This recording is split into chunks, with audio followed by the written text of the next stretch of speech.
Assalamualaikum warahmatullahi wabarakatuh. Yang terhormat Ibu Hetty Hendrayati SMMM. Perkenalkan, nama saya Priyanto Hidayah dari kelas MJ203. Di sini saya akan mempresentasikan soal atau tugas ujian akhir semester pengantar bisnis yang bertema tentang bisnis yang akan dijalankan.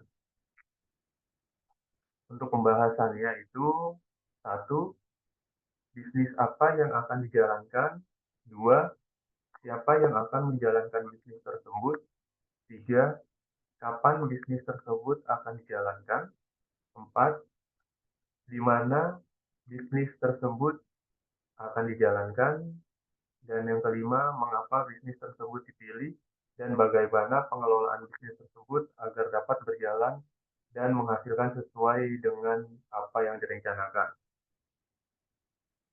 Selanjutnya, satu, saya akan membahas bisnis apa yang akan dijalankan. Bisnis yang akan dijalankan itu adalah bisnis, saya pilih adalah bisnis catering. Bisnis catering yang menawarkan berbagai jenis hidangan untuk berbagai acara seperti pernikahan, seminar, ulang tahun, dan acara korporat atau perusahaan. Kedua, siapa yang akan menjalankan bisnis tersebut? Bisnis ini akan dijalankan oleh tim yang terdiri dari satu, pemilik atau manajer. Pemilik atau manajer ini bertanggung jawab atas keseluruhan operasional dan pengambilan keputusan yang strategis. Lalu kedua, ada koki dan asisten koki, menyiapkan dan memasak makanan. Yang ketiga, ada tim pemasaran dan penjualan, bertugas sebagai mengelola promosi dan menjual jasa catering.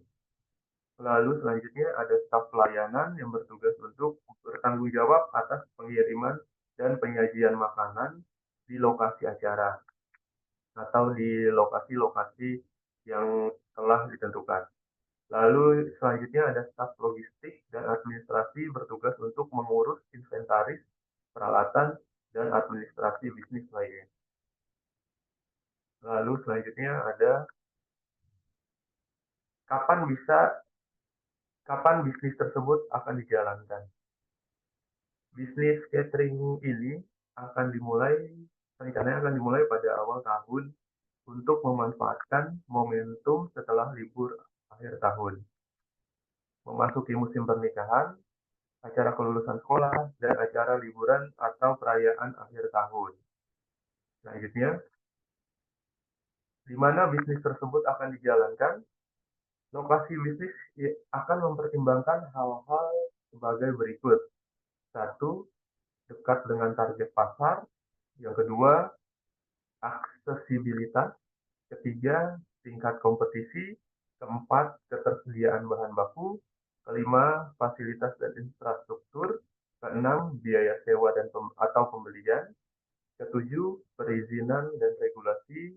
Kedelapan, itu keamanan. Selanjutnya, mengapa bisnis tersebut dipilih? Yang pertama, permintaan yang tinggi. Permintaan untuk layanan catering terus meningkat seiring dengan pertumbuhan acara-acara sosial dan korporat atau perusahaan. Lalu peluang pasarnya itu besar, ada peluang besar untuk menyediakan layanan catering yang berkualitas dan profesional dengan harga yang kompetitif. Lalu selanjutnya ada potensi keuntungan. Potensi keuntungan bisnis catering ini memiliki margin keuntungan yang cukup baik, terutama jika dikelola dengan efisien. Lalu selanjutnya pengelolaan bisnis. Pengelolaan bisnis di sini yang pertama adalah perencanaan dan persiapan. Menyusun rencana bisnis yang jelas dengan proyeksi keuangan yang realistis. Lalu ada mempersiapkan peralatan dan bahan baku yang berkualitas. Selanjutnya ada mengurus izin usaha dan sertifikasi yang diperlukan, termasuk izin dari Dinas Kesehatan. Selanjutnya, nomor 2 ada operasional dan manajemen. Di sini memperkerjakan staf yang berpengalaman dan memberikan pelatihan yang memadai. Lalu selanjutnya ada menerapkan sistem manajemen inventaris dan logistik yang efisien untuk menghindari kekurangan atau kelebihan stok. Selanjutnya, mengelola waktu dan jadwal dengan baik untuk memastikan semua pesanan dapat dipenuhi tepat waktu. Yang ketiga, ada pemasaran dan promosi. Mengembangkan strategi pemasaran yang efektif melalui media sosial, website, dan jaringan pertemanan.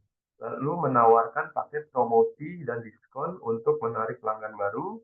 Selanjutnya, mengumpulkan testimoni dan ulasan dari pelanggan untuk meningkatkan reputasi bisnis. Yang keempat ada pelayanan dan kualitas. Untuk menjaga pelayanan dan kualitas, yaitu menjaga kualitas makanan dan layanan yang konsisten tinggi, lalu menerima dan menanggapi umpan balik dari pelanggan untuk terus melakukan perbaikan, menyediakan layanan customer service yang responsif dan ramah. Selanjutnya, pengelolaan di bidang keuangan dan administrasi. Mengelola keuangan dengan ketat termasuk pencatatan pemasukan dan pengeluaran perusahaan. Lalu, mengatur harga jual yang kompetitif namun tetap menguntungkan. Selanjutnya, melakukan evaluasi rutin terhadap kinerja bisnis dan menyesuaikan strategi jika diperlukan. Sekian presentasi dari saya. Terima kasih. Wabillahi taufiq wal hidayah. Wassalamualaikum warahmatullahi wabarakatuh.